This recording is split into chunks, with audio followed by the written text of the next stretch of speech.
Degree Net Podcast. Third Degree, the Third Degree Net Podcast. Third Degree. Me.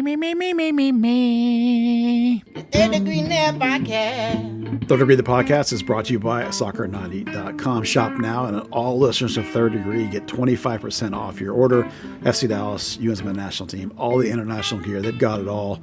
Jerseys, tees, scarves, 25% off through the end of the month. That offer ends January 31st. Soccer90.com. Use our code Third Degree at checkout. Well, hello there, FC Dallas Curious fans. Welcome to another episode labeled 195 of Third Degree, the podcast. Hi, me, Peter, and I'm just slumming it with my good friends that know everything about the Football Club Dallas. First off, Dan Crooke. Howdy, Dan. How do? I do good. You do good, too? I also do good. All right, we're all good. And your hero, my hero, everybody's hero, editor, founder of Third Degree, the podcast, into his 26th season of covering this stupid thing. It's Buzz Carrick. Come in, Buzz. Peter, how was the temperature at the game? I know you were sitting in the stands with the Barcelona fans. How was it? I was not. I am still confused as to why this particular game took place yesterday, or what the F, but whatever. And I'm sure we'll talk all about FC Dallas versus Barca, not the Barca you think it is or wanted it to be, but Barcelona nonetheless. We'll get into that here in a little bit. It is preseason, and I'm a little bit confused, I must admit, Mr. Buzzard, because last week on the podcast, I went on a heated rant defending you in particular, sir, and Dan, to be fair, complaining and whining and throwing a little tantrum about training being closed. And this would be the first spring training that FC Dallas had failed to give people like you access, and why that was a stupid idea. And then, lo and behold, just a matter of days later, I see a picture and video of you at training. What is going on, sir? Please explain this to me. Well, they reversed themselves a little bit. They decided that we could come on Monday and Tuesday, which is the normal days that we can come and watch the entire session. Now, let's be clear. Any session you can go and watch the first 15 or last 15. But that's like a giant waste of time. That's like them stretching. That doesn't do any good. That's not actually watching. That's nothing. And some days you can't even come at all. But that's the normal. But they opened it back up Monday and Tuesday, but that was only good for basically this last week because the team's leaving for 2 weeks. And then when they come back, it'll be like a week from playing, so that we'll get another Monday and Tuesday. Probably. We don't actually know yet because they don't put out the schedule till like Sunday night or even Monday morning sometimes. So we got 2 days to go. So I went one of those 2 days, and then we got to go to the game on Wednesday with media credentials, which was nice. We didn't have to pay, at least. So we got 2 small viewings of the team, more than we expected. We weren't sure we were going to get either one of those things, to be honest, because sometimes those preseason scrimmage games are not open. In this particular case, I think because they sold tickets, they decided they would let us in. So what you're saying is that out of all of this, you're going to end up getting 1 day of preseason viewing of the team to decide and make decisions on how good or bad this team is in 2023. Yeah, I got the one practice. We got the one half of a scrimmage each, because they only played 45 minutes each. And then we'll probably maybe get one more day the week before the first game, and that'll be about it in terms of. But to be fair, you're right, because they're going to cut down before they go to Spain. So we're done with our ability to look at draft picks and trialists and guys that are on the bubble and figure out who's going to make this team. They're going to make that decision and probably tell those players tomorrow, I would imagine, because they're leaving. Maybe they'll tell them on Saturday because they're leaving Sunday. All right. And Dan, you didn't go to practice at all. You just went to the game Wednesday night, correct? Yeah, just the game. Unfortunately, the nice thing about preseason for me having a 9 to 5 is I get Martin Luther King Day off, so I know that's the one I normally go to. That's normally their first practice of the year. And when they train on weekends, I'm able to go to that. But this year they closed the one on Martin Luther King Day, and they're closing weekends. So, yeah, first in 8 years. So it's not Dan Crooke friendly, is what you're saying. It's barely Buzz compliant. All right. Yeah. So, Buzz, I think that's what this means is you're just going to have to inform and educate the FC Dallas Curious based on the limited amount of viewing you've had of the team so far and on where your how your vibes are for the 2023 season. Well, I have some concerns. Do we want to go big picture, or do we want to do some individual training stuff first? Why don't you just start big picture? Because I think that's what that's probably the best way to start. Okay, so at the very best that you can hope for, right now, this team is exactly the same as it finished last year. Now, I know that there's always expectations that certain players will progress. Usually those are the younger players, and that should in and of itself improve your team. But I think that this is not a case where at the very best it's going to be the same as last year. I think they've taken a step back. They're going to, of course, say that it's all part of this process, but they've jettisoned some veteran experience up front, which perfectly fine and acceptable. We all wanted that to happen, but they've not replaced it. So at this point, you have at striker, you have Jesus and you have Mulatto, who's done absolutely zero zitch, nothing ever at an MLS level. So that's a concern. You can look at the battle that's happening, which we will talk about that battle later, but there's a battle happening at 6. Neither one of those guys is lights out. You still have a problem in my mind in midfield in the sense that there's a job Leggett does that nobody else can do. That makes me worried. And the bottom line is, while you have brought in a guy at right back to potentially challenge that position so that either Ime gets better or the other guy they brought in, Geovane, is just better. We'll find out. But center back is a problem. The hedges for Ibeagha swap, basically, while it saves you a boatload of money, Ibeagha does not read the game like Matt Hedges. That's, for me, an issue. Again, we'll talk about him when we discuss the game. And then you've basically left yourself with, outside of the 3 main guys, Martinez, Tafari, and Ibeagha, you've left yourself with a 17-year-old homegrown who is going to be a ways from being able to help you, and a kid from Arlington who's a long-term project needs lots and lots of playing time, and mostly is just a guy for North Texas, really. So I don't think there's any way that you can objectively sit and look at this team and think this team is better than last year. And so I think it's slightly worse. You're listening to a very special episode of Buzzkill brought to you by Soccer90.com. Yeah, Buzzkill indeed. I am not optimistic. Now, I do think there's a whole lot about this team that I like, just as I did at the end of last year. I do think they're in the top half of teams in this league, but there's no way that they're better, and everybody else went out and attempted to get better. Now, they're not all going to be better, of course, but there's a lot of them that are going to be, and that's how you move backwards if you don't get better. So I definitely have big picture concerns. Well, okay, that does it for today's episode of the podcast. Leaving everybody, no, sorry. Well, that's not a good thing to hear, Buzz, but it isn't surprising since we haven't seen a lot of movement so far this offseason while a lot of other teams are making moves. We talked about that last week. So getting into that a little bit, of those things that you talked about, Ibeagha, I guess you got to see him play a little bit at training and in the game last night. The new guy is here. I am going to pronounce it incorrectly, is Geovane Jesus, because that sounds really funny in my head. Giovanni. That's the most third-degree pronunciation yet. Geovane Jesus. Yeah. Geovane.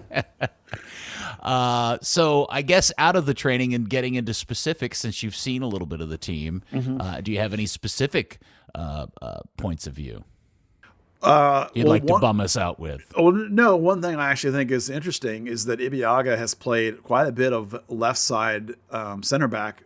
We knew that before, but even now here with FC Dallas, he's played a fair bit on the left.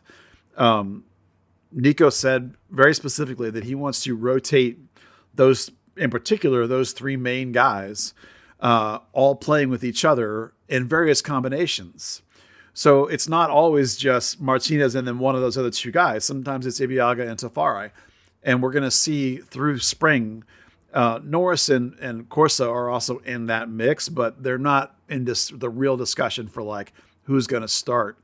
So over the next 3 weeks, we'll need to watch what reports we can get of games to see which combinations are beginning to appear more, because basically there's three guys for two starting spots at this point. I do think that it's important this season there's more games this year because of the potential of the Leagues Cup to run, longer and add more games to your schedule. You even more need to have a guy like Ibeagha who can start 10 to 15 games, even if he's not the guy. You still want him to spell those other two guys. So that rotation will be important. I still don't think it's any better than last year. It's probably worse, that group. So that's still an issue. Geovane arrived, but his first training session was today, so we've not seen him. The organization, is he a big dude? Do we know anything of what he looks like physically? I think honestly, I don't. I've seen pictures of him, and he looks very fit and muscular. Not like a bodybuilder, but like me. Yeah, like you.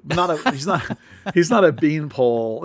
He has a relatively developed body type, and he looks like he's a guy that can move. Okay. We'll actually see, of course, when we see him in person, but I think he's 5'9", like all these guys that aren't particularly tall that play on the outside. Nanu's gone, right? Nanu's gone. Yeah, Nanu's 100% gone. This is his replacement, basically. That's what I thought. Okay. Yeah.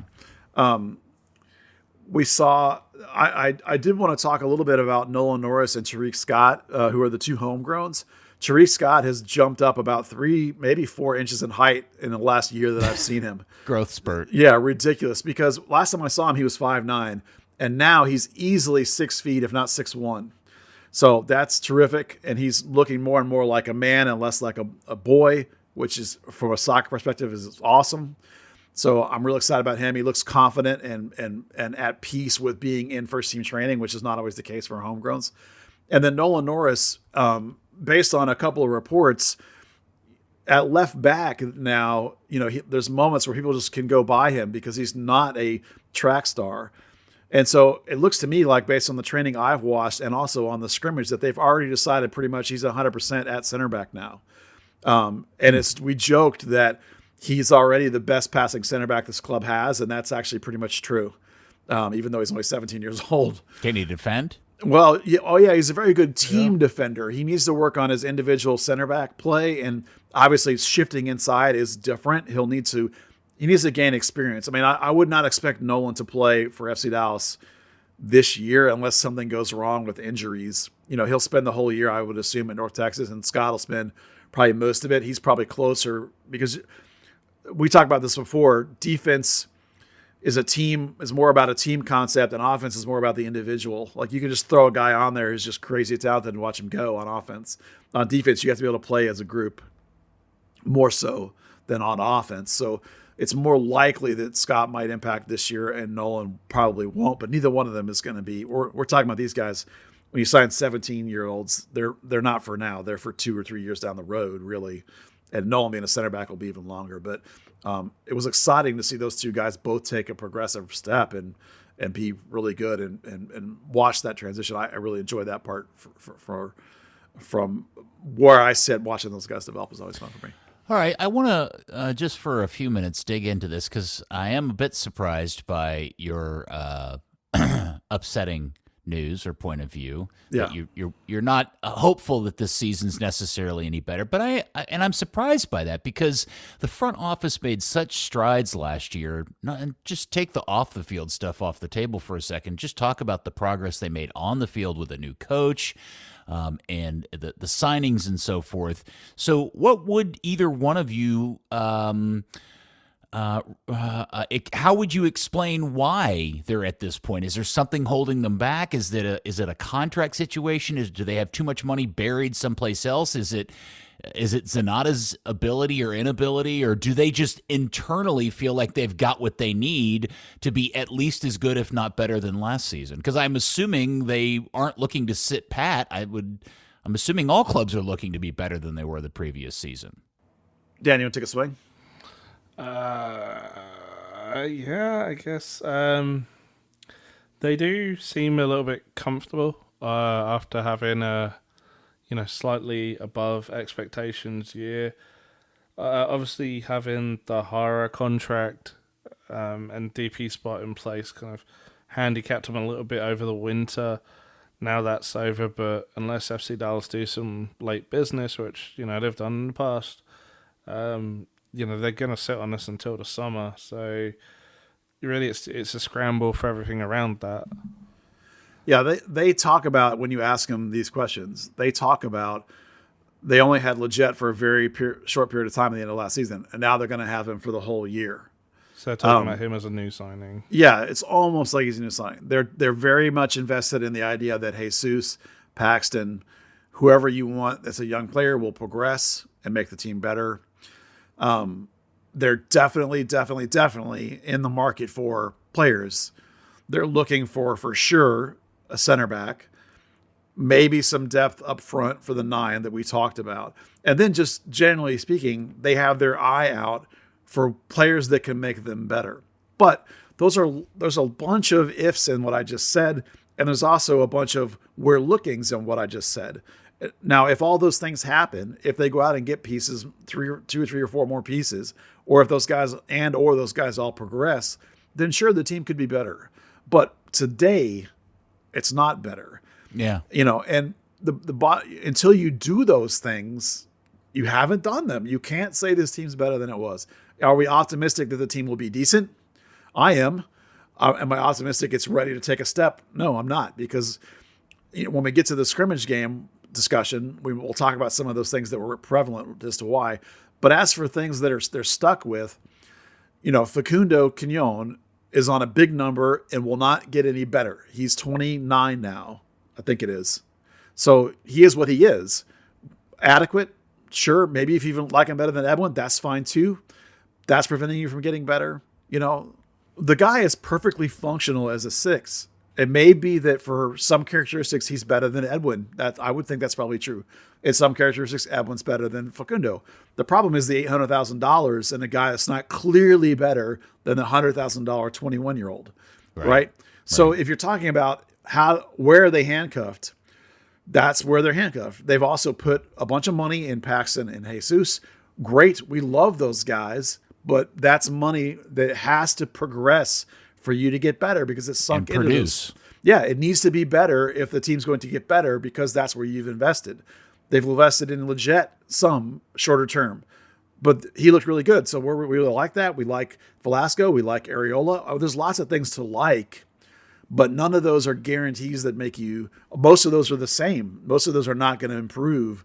There's just a lot of weight hanging on Jesus and Paxton, number 1 and number 2 being better, and or solving what I see as a massive, massive problem at center back. There's some people that don't think it's nearly as bad as I think it is, but that's, we'll find out. I mean, I could be very wrong. It could be that Ibiaga is going to turn out to be great. I feel like I'm going to go ahead and do this now. I feel like I'm burying that guy before he's even played. What's important is that after, I hate to harp on this because we talked about already, 26 years of doing this, there's things that I've learned over time. And one of those is that by the time you're 31, which he is, his birthday was just the other day. He's 31 now. By the time you're 31, you are who you are. Only once has he started more than 15 games in an MLS season. He's a journeyman backup. So yes, I liked what I saw in the 1 or 2 games I watched him play for LA last year. Great backup pickup. But if that guy's the one you're expecting to make your defense better, you're expecting him to outplay Matt Hedges last year, that's not happening. So that's my deal. Or is there any chance, buzz, any read, any vibe, any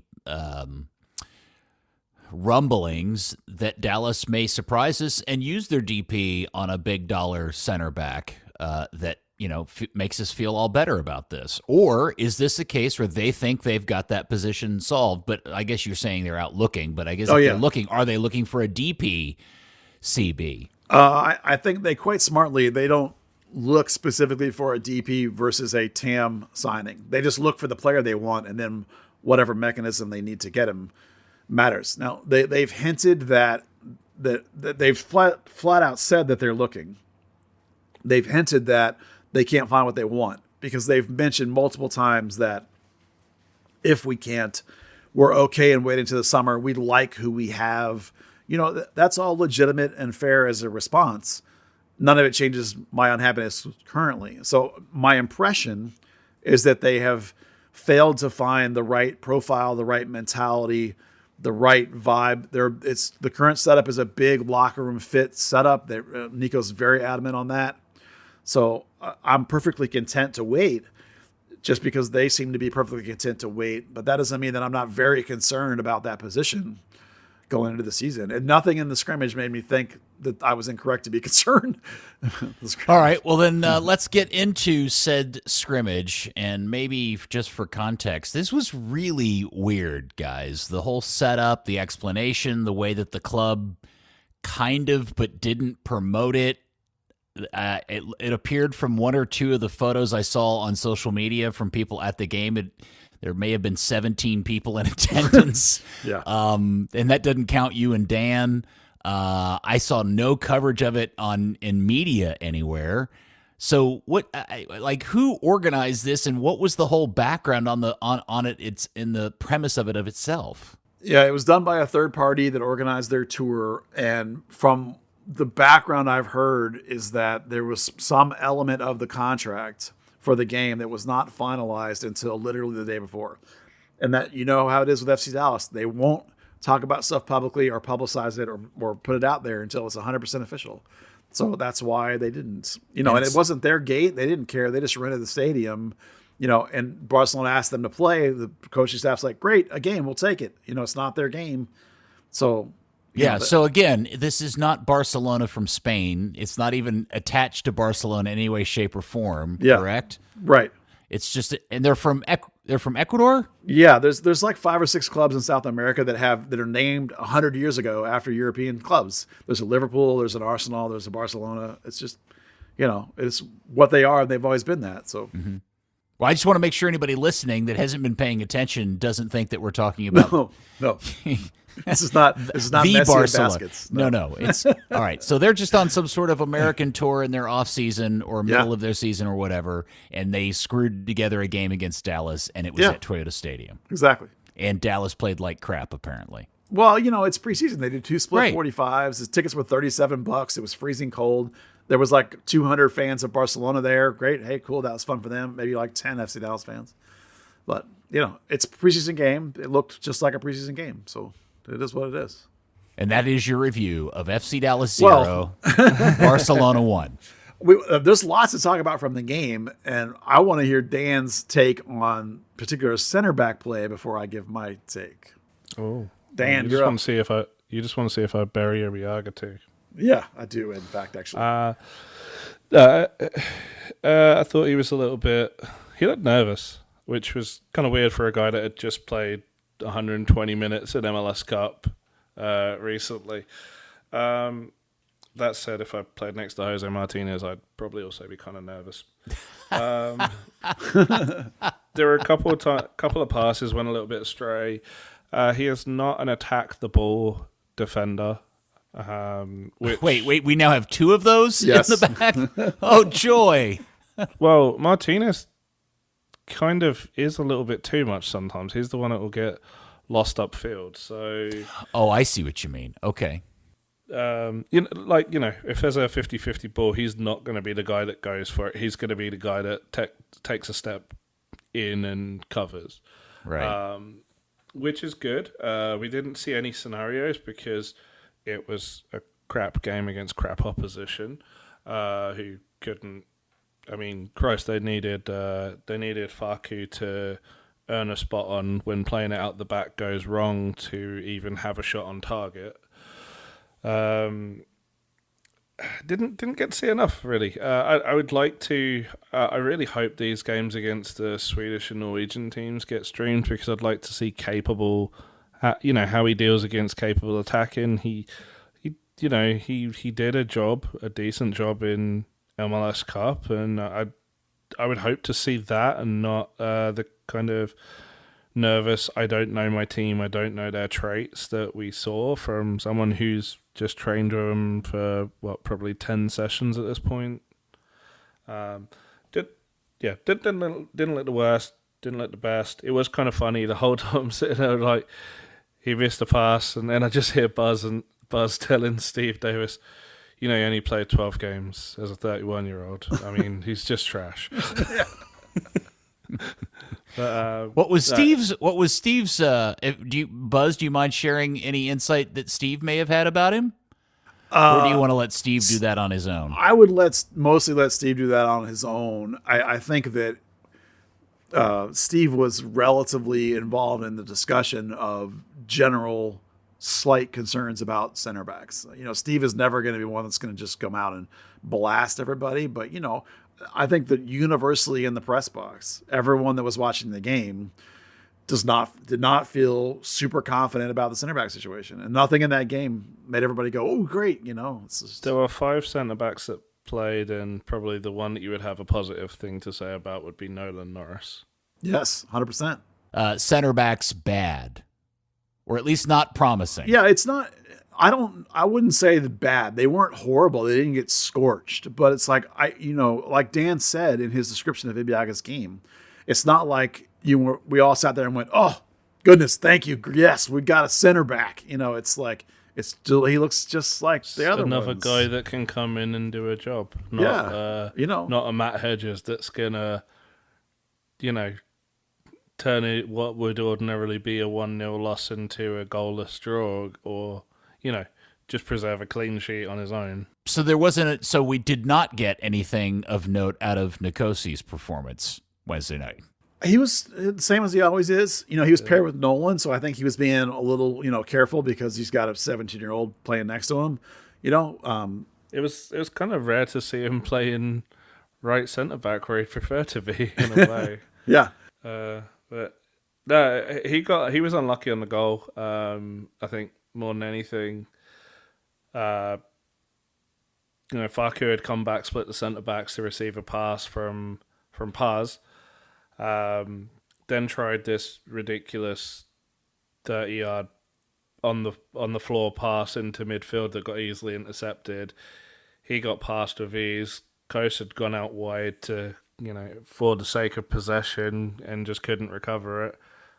Paz did really well to save the initial shot, but then the rebound was just kind of, an open net at that point. Defensively, Corsa looked fine. Nothing to really call home about.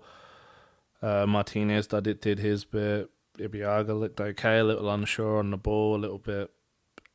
I think he's still trying to get used to the idea of, when his fullbacks are going to make runs to spread the ball out wide. Nolan Norris, you couldn't say enough good things. He looked good one-on-one defending, challenging for 50-50 balls. He made this great long low pass to thread a ball through for Velasco down the left.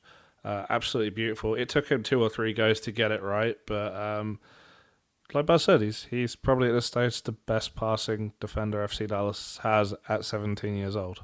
Well, all right. Well, it doesn't exude confidence, but it's nice to hear one of the kids is showing well. What about the rest of the game? What about midfield, striker? I obviously not everybody's with the team, but was there any aspect of Dallas's performance that just gave you some sort of warm, fuzzy buzz? Oh, yeah. Siki looked great. He was definitely the player of the game, both halves. Now, some of that is because he came into camp just in phenomenal shape. He's fitter than everybody else. So, like the particular move that he has where he receives the ball in midfield and turns and dribbles away explosively, and that looked even more explosive. And so I actually asked Coach, is like, has he got better at that? He said, well, a little bit, but mostly it's because he's fitter than everybody else right now. So he just looks particularly fast compared to everybody else. But Siki was really good. He still is the same thing, though. He looks great until he hits the edge of the penalty box, and then it starts to fall apart. But still, nonetheless, they've definitely got him slotted in right now as Legette's backup in terms of training rotations. I'm not 100% sure yet that I buy that profile being close enough to Legette, but that's what it is for now, pending them doing something else or getting rid of somebody or whatever. That's kind of where we are at. And then the other one, it's funny. I had a couple of people try and sell me a Facundo's having an amazing spring narrative like during the week. And then in this game, the complete opposite happened, and Edwin was pretty good and Facundo was horrible again. So admittedly, Coach confirmed Edwin has had a slow start to camp, I was really bummed to hear that. But I thought of on the day, he was the better of the two. Obviously, that's a spot still where like you can look at that spot and go, man, a world beater there really would make a big difference. But they seem pretty content to just ride those two guys. And so in that way, it was really bad to see Facundo muff it up and basically give up the goal, and Edwin play good, but not exceptional. So that really is about it. Legette looks really fit and energetic, running everywhere. Kamungo looked, unfortunately, out of sorts, not really sure where to go. Isaiah Parker should have had a red card. Too. Yeah, he looks great going forward, but he's got to solve that problem. He gets suckered in so easily one-on-one defending. Everyone beats him, which is amazing for his pace. He has no read of the game. Yeah, he needs lots of playing time, which is why I've talked about how badly I want that kid to go on loan, because he needs to play a bunch of games better than MLS Next Pro, which is trash. And the problem is that there's no other person at left back, really, because Nolan's not anywhere close to being able to do left back in MLS. And so they're kind of going to be stuck, it seems like, with Parker here, not playing, which stinks because he needs to play boatloads. I'm sure they'll put him in North Texas, but that's, he just runs up past everybody in North Texas all the time. He outruns everybody, so it's not like he has to defend. He just runs. I wish I had the option to send him to USL One on loan, because I don't think he'd get a game in the championship right now. But yeah, USL One, his physicality is getting. Actually, let's go. MLS Next Pro, his physicality can get him out of situations, because the times I've seen him play for North Texas, he does the same stuff. Coach said yesterday he's doing the same stuff he did last year. But you want him to go up against some more experienced players where, physicality is going to really help him out, but his brain's got to do the majority of it. Yeah. Buzz, are you worried that all of the, you were pretty hyped up about him last year. Are you worried that maybe he's not going to live up to that? Well, you have to remember that he's a Generation Adidas player. He came out of college basically like at 18, which makes him like a homegrown. Like they drafted him knowing he was going to be a 2 or 3 year wait. Okay. So the thing that I was really high on is his innate attacking ability and his ball skill and his passing crispness. All those qualities are really good. They're higher than an average college player. What he lacks is he was a winger, though. So he doesn't have any experience playing outside back. So he needs to learn completely how to play a new position. And so those mistakes he's making are defensive, lunging in and making bad moves. And we've talked about how lack of player progression with North Texas last year was part of why there's a new coach there, right? So they also need somebody that can come in for Farfan. So that's my worry, is that he's going to be stuck here playing for North Texas again and maybe trying to spell Farfan when they can, when I'd like to see him at a much higher level. I think there's probably some teams in ESL Championship that are bad enough that he could go to and play a lot. I think he'd be fine, because Dan's right. He needs a better challenge than Next Pro. I think he'll figure it out eventually. I hope he will. Obviously, because the base skill set is good.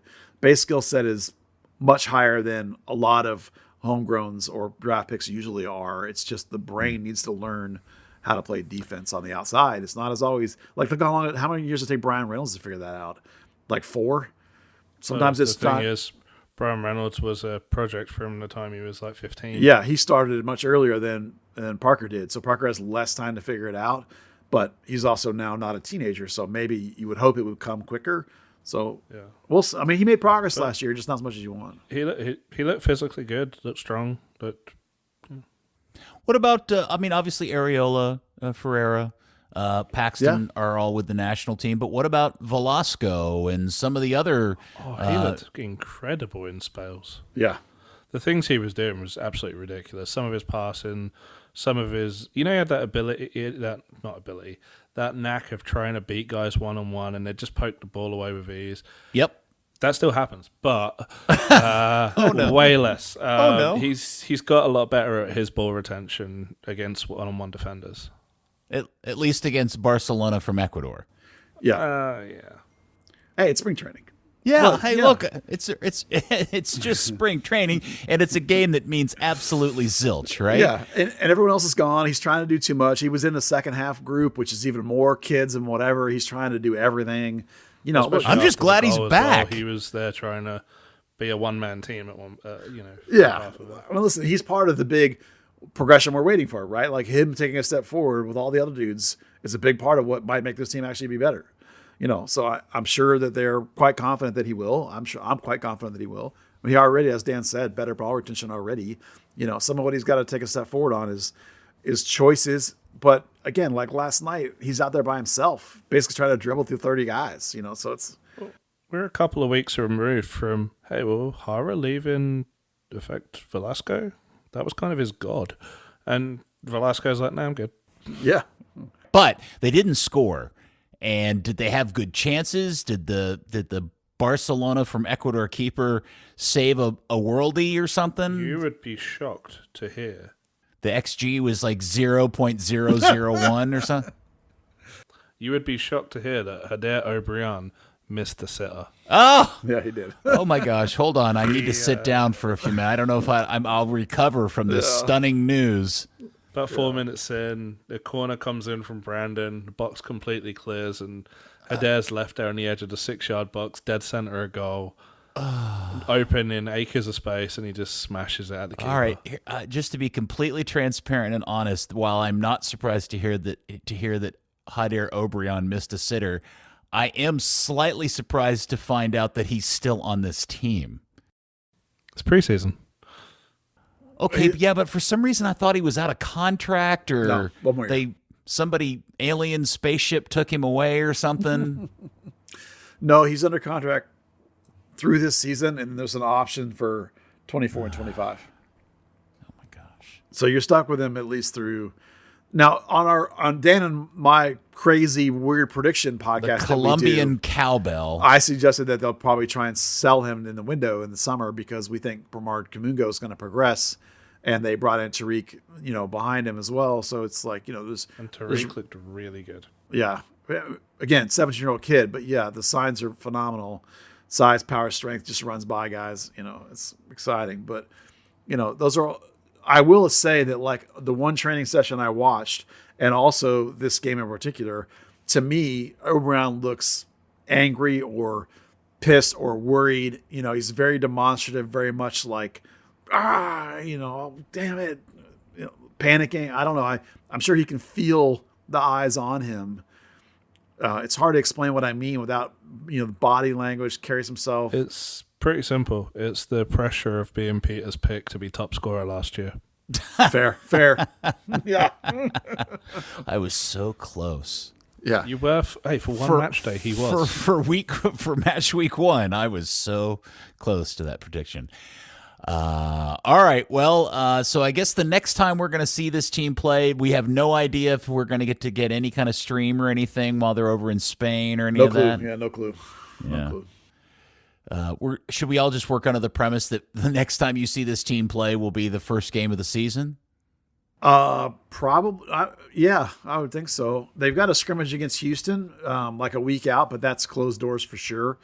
The schedules of a couple of teams they're playing over in Spain mention that stuff is open, So for their fans, so maybe They're gonna that sell means tickets for it. So, yeah. I mean, So once they sell tickets or opens it up to fans, then we might get a stream possibly. That's usually how that works. But I can't. There's no notification of it, and we're just conjecturing here. No one's told us that, hey, get ready, there'll be one. We're just crossing our fingers that an open gate maybe means there will be one. But the final scrimmage against Houston for sure is closed door. I know that for fact. So Yeah. we won't get that one. Maybe we'll get a Spain one or two. And it probably is asking or expecting too much for them to have the foresight to take a GoPro or a phone or something over there and just shoot it back live to us. Well, they're taking 3 digital media PR and digital media people, so they'll have plenty of people there to document in some capacity. But I don't know why they wouldn't stream it. And you only need one camera to stream it. It doesn't have to be a full blown production. Whoa, hold on a second. Stop. Did you just tell me that they're sending 3 people from the media team over there? Yeah. Okay, so this has to be a component of the Apple TV request, correct? Probably, I would assume. That's a good point. Yeah. I mean, it's one straight PR person and then 2 digital media kind of, probably 1 writer type and 1 video type, picture type. So there definitely is going to be content produced, whether we'll get it, doled out to us through social media or whether it's for Apple TV, which is going to have a very heavy storytelling vibe to it, like the Olympics do, based on all the stuff I'm seeing. Or maybe we'll get a stream. So have they hired more people for that team? Because I know Garrett obviously is there, and social media guy. They hired what? Go ahead, Dan. I was going to say, I thought everyone was the same as last season. They hired somebody at the end of last season, to add towards the end of last season. They added in. I can't remember who it is. I just know they added somebody. But I mean, we were there last night for the game, and after the game, Dan and I were the only reporters there, and there were 10 people in the room that work in some level of PR or media for the team for the press conference, for the post-game press conference. It's incredible. It blew me away because I remember back 26 years ago, it was Chris Ward, and that was it. And 5 media people. Now it's 2 media people and 10 people that work for the team doing contents and clips and videos and articles, and it's just incredible. It's completely different. Yeah. Well, I don't know. Last night's probably not a good thing to judge by, but I am really interested to see what media coverage of this team looks like this year, especially now that I think John Arnold, he's not working for Stryker anymore, is he?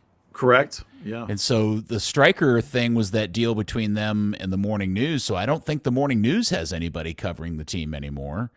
So and the SB Nation guys are gone.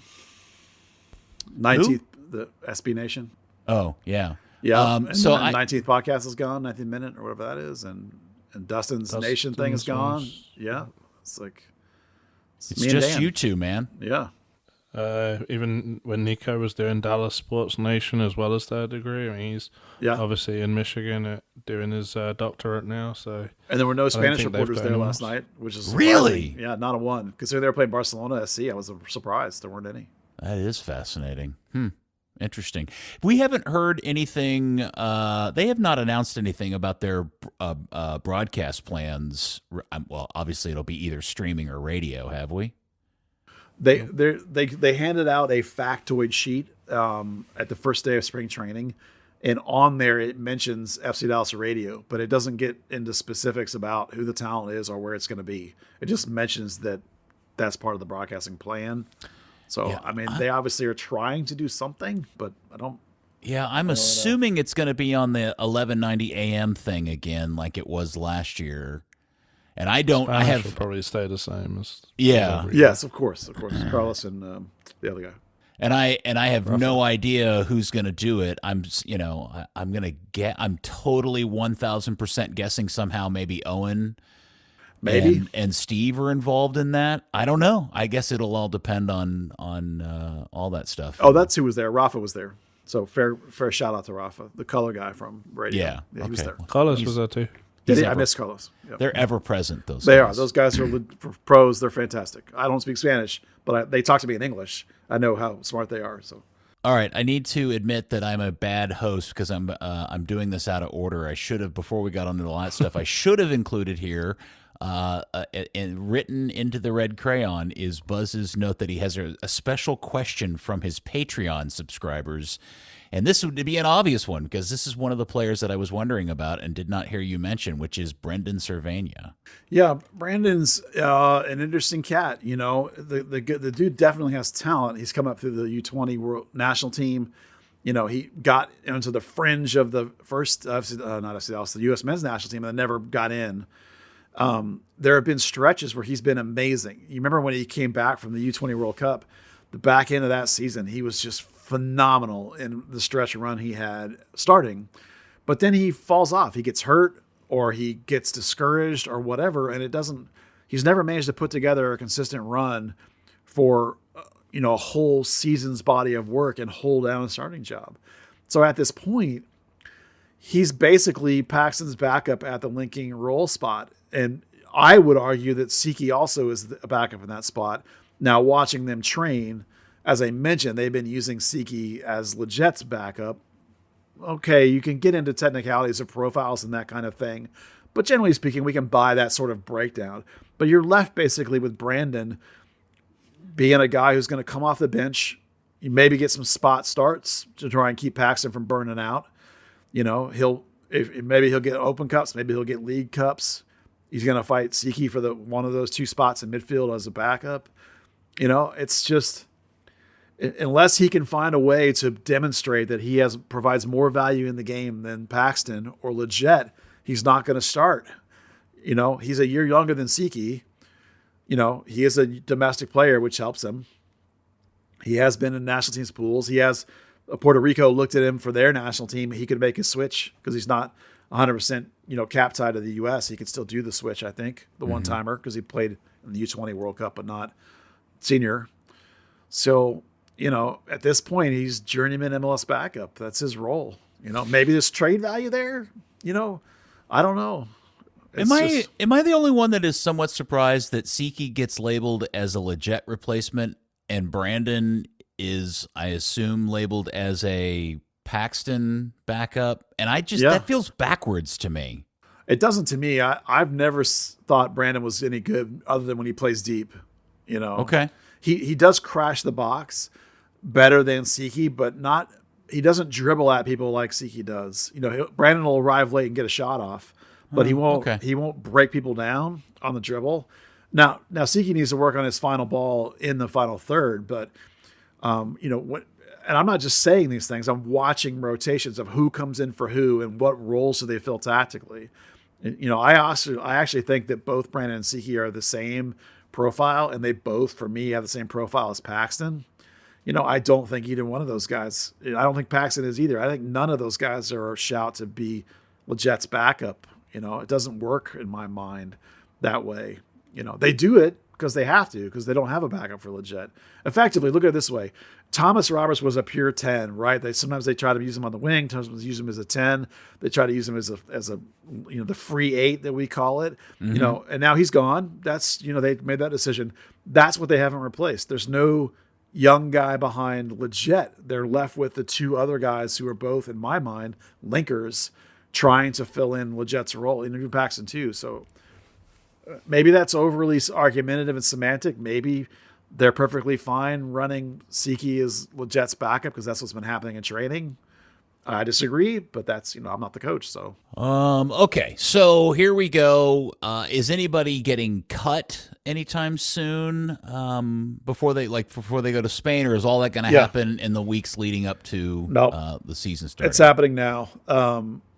Coach said flat out that they're only taking 28 players. And he told me point blank that they won't fill the 29th and 30th spot. They'll leave them open because it gives them the ability to do things. So it's going to be 28 players only. So any cuts that are going to happen like in the next day or two. I think that there's no way any of the draft picks are going to make it onto the first team roster.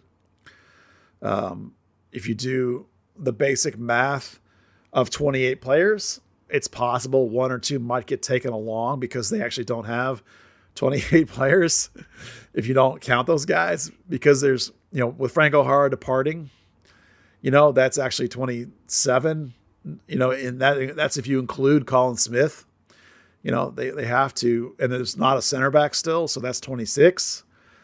So there's actually room to take two extra players, but when I watch those guys play, I don't see, and Dan, maybe you'll back me up on this from the scrimmage, I didn't see anything from those.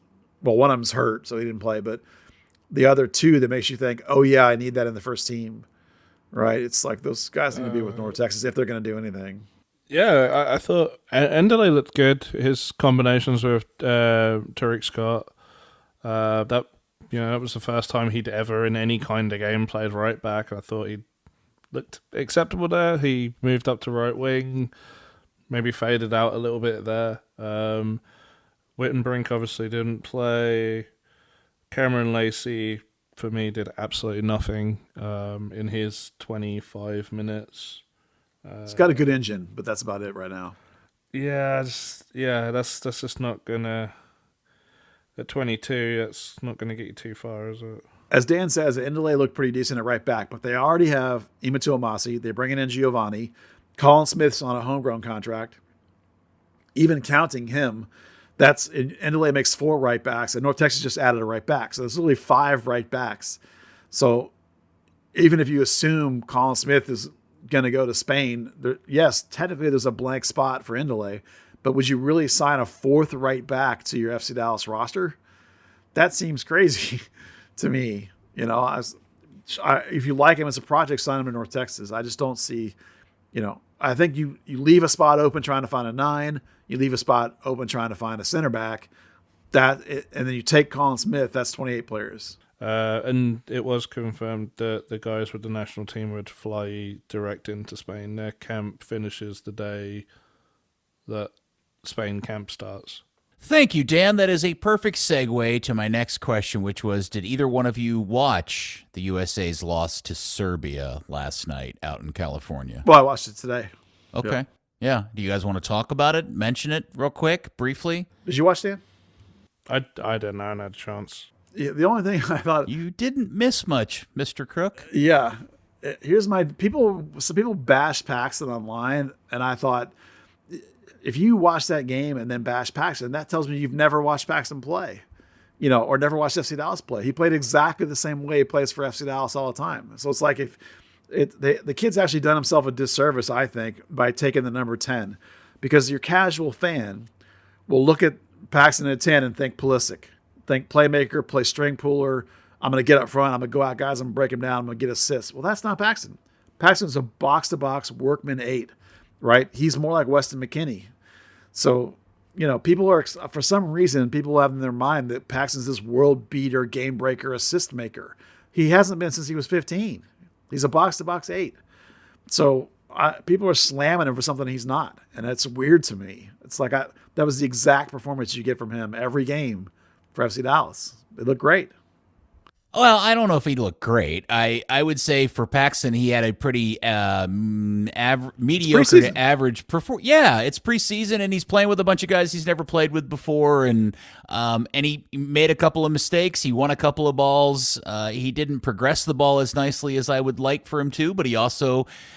when he is in his vibe, he is a good one-touch, play quickly kind of guy. If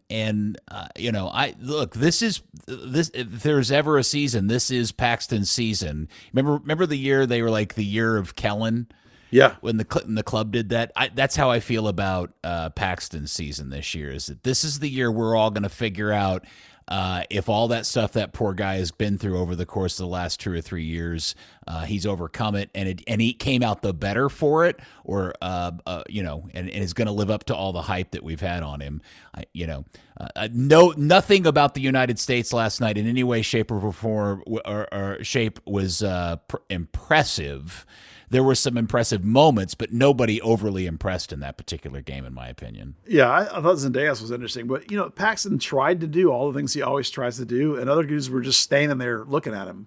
And I'm like, you got to be moving, man. It's like he was trying to do all these little combos, and no one's shaping and moving. It's like... Yeah, Zendejas was a weird one because the guy was absolutely absent from the game until like the last 15 minutes, and then he just sparked to life. And he did a lot of cool stuff, but it never really turned into much. Whether that's his fault or not, I don't know. But that was a weird one. I was really disappointed in Sonora's performance. The whole thing looked very disjointed, so I don't know how much you can lay on individual players per se. Looked like a bunch of dudes out of league form. Yeah. January camp, that's what it is. It did, yeah, for sure. It's always a weird one to watch. They have their next game coming up on Saturday night against Columbia.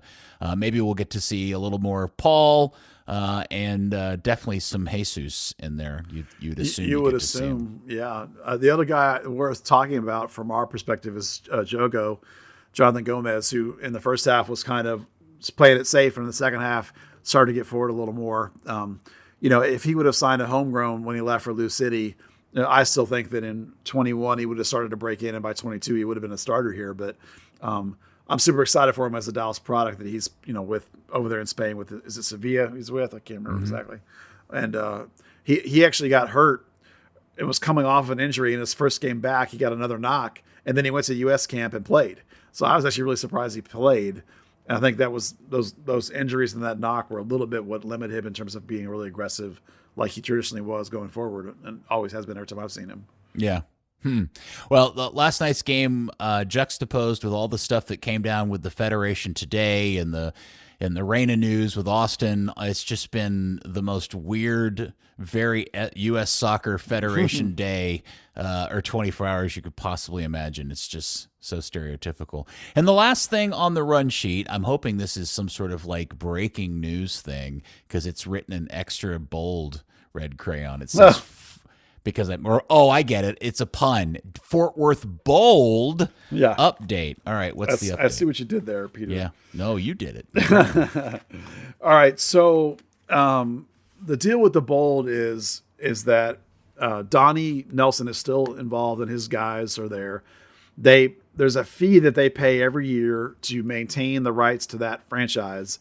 So they are continuing to invest in it. They do have some level of belief. Now, apparently, Donnie has sold the operation of Texas United to somebody else, but has hold of the name still, so he can use the name if he wants whenever he gets this Bold franchise to go forward. The problem is there's a guy named Kerry Moon or Casey Moon or something like that, who was the dude in Fort Worth, the politician who was leading the charge for this complex, this up near Keller, this North Fort Worth Keller thing off of 35, right? Mm-hmm. So that was a big part of that guy's push to win some office. I think he was running for Texas Congress or something. Well, anyway, he got wrecked in the primary. So that dude lost out, which basically not 100%, but more than likely, in my estimation, that basically kills that project. So as near as I can tell from people I've asked, that North Fort Worth Keller complex and stadium deal is basically dead in the water for now. You never know, when it might come back, but the guy that was putting it together is basically lost. And so he's, I don't know what you're going to do. So is the Austin Bold as a franchise just now gone and in some sort of weird stasis? The Donnie bought basically the franchise from the owner that owned it, and then also partnered with that guy too. So that guy still has a piece of it. Donnie's just the driving force behind it. And as I say, those two guys continue to pay this fee so that they can keep that pending franchise open to them when they need it or want it. So at this point, it seems that they're going to have to try and come up with some development on their own and put a thing together on their own, and that this Keller thing is sort of dead. And so you're not looking at like this next year or maybe the year. I mean, you're looking at a couple of years at best before something can come together. Just buy the damn old baseball park just north of downtown and build it there. Well, there's all That's kinds probably of way too obvious or way too. That's me just spending other people's money without having any idea what I'm talking about. But yeah, when I've asked about that baseball stadium, I'm told that the environmental cleanup there makes it prohibitive to build something there. Basically, to tear out and clean up what was there doubles the cost or whatever. So maybe something at the track. I don't know what they're going to do, but that brings up the idea of why in the world did North Texas SC, aka FC Dallas, extend at Choctaw Stadium, right? Massive, huge facility in Arlington, makes no sense at all. Well, if you don't, does the bold, and we're going to keep calling them that, pimp in there? Does the North Texas Soccer Club lease at Choctaw include, I'm pure conjecture now, a no other soccer teams at Choctaw? Because if you vacate Choctaw, all of a sudden Donnie Nelson and his USLC franchise are like, oh, we'll play at Choctaw. So if you're the Hunts and you don't want a USLC franchise in your backyard, again, 100% conjecture on my part, is that why you keep extending at Choctaw? To prevent that from happening. Okay, well. So that's my bold update. Don't hold your breath. Private situation now for Donnie and his guy, probably 2 or 3 years away at best, I would have to think, because you got to find the land, get it designed, build it, get partners, et cetera, et cetera. That doesn't happen overnight. But my point to my question earlier is, if the Bold aren't playing in Fort Worth anytime soon, they're not playing in Austin this year at the track. Oh no, that franchise that's died. gone. Yeah, that's been gone. Oh, okay. Yeah, they went like a year. They played like a year with Austin FC, and then surprise, surprise, it wasn't working economically. Well, no shit, it wasn't. We all told you it wasn't gonna. All right, so much time has passed by, but in my head, they played recently, and Donnie buying them was the next step. Okay, they played the first year that Austin was around. They played, and then that was it. All right. So the last thing I want to talk about is kit talk. So Steve Davis can go ahead and turn off his the podcast, which is fine. Love you, Steve. Is this thing? I'm a bit curious because we now have seen it's either been leaked or shown officially, which is this reversible jacket. It was on the Dick's Sporting Goods site. Yes, and on it, and if for anybody that's not seen it, it's a red jacket, but when you turn it inside out, it's a white jacket. And why this is of interest to me personally, and I'm assuming Buzz as well, and Dan, I don't know about you, is that under the Adidas three-stripe logo is the head portion, along with the flame vomit of the original Dallas Burn horse logo. And so this is a real thing. That's the MLS anthem jacket. All of them for every team are reversible this year. Now, is the horse on the red side of the jacket too? No. Really? It's the FC Dallas badge on the reverse. The idea obviously being home colors, away colors. So so if there's let me think of an example here. If there is a Colorado version of this, does it have the old Rapids logo on that side of the jacket? Do we know? Not all of them are throwback. It's only this one that's throwback. Huh. So, as Dan said, the anthem jacket basically is the home colors on one side and the road colors on the other side. So like in Colorado's case, apparently they're going back to that blue and yellow vibe that they do occasionally. So hypothetically, I haven't seen it. Their jacket will be the maroon on the outside and it'll have that blue and yellow on the inside that comes from the Colorado flag. Have we seen any other stuff with burn like this kind of stuff on it? No, but the one leak we've heard is that there's a burn throwback vibe to the jersey, to the new secondary jersey that's coming. And if you extrapolate that from this anthem kit, that means a white kit-ish with the coloration of, we'll use it as the image for the podcast, the coloration of this burn logo that you'll see on the jacket. So with basically a white, if you buy that idea that the anthem jacket is home one side and away the other side, which they kind of all are. So, and it buys with the burn throwback. I mean, exactly how it's going to look, we have no clue, but that's the vibe that we can expect, I think. Interesting. I wonder, because they got a new, so it won't have like a giant lightning leg flame vomiting horse in the middle of it because they got a new sponsor. Which, by the way, takes me to my second question is, I saw pictures from the game Wednesday night. They did wear the shirts with the new Children's Hospital logo on it. Yeah. I only saw one. I didn't get a good sense of it. Do you have any feedback or thoughts on how the logo looks? Is it better than previous, better than we thought, anything like that? That's a really nitpicky question. I'm just asking. Oh, it's fine. My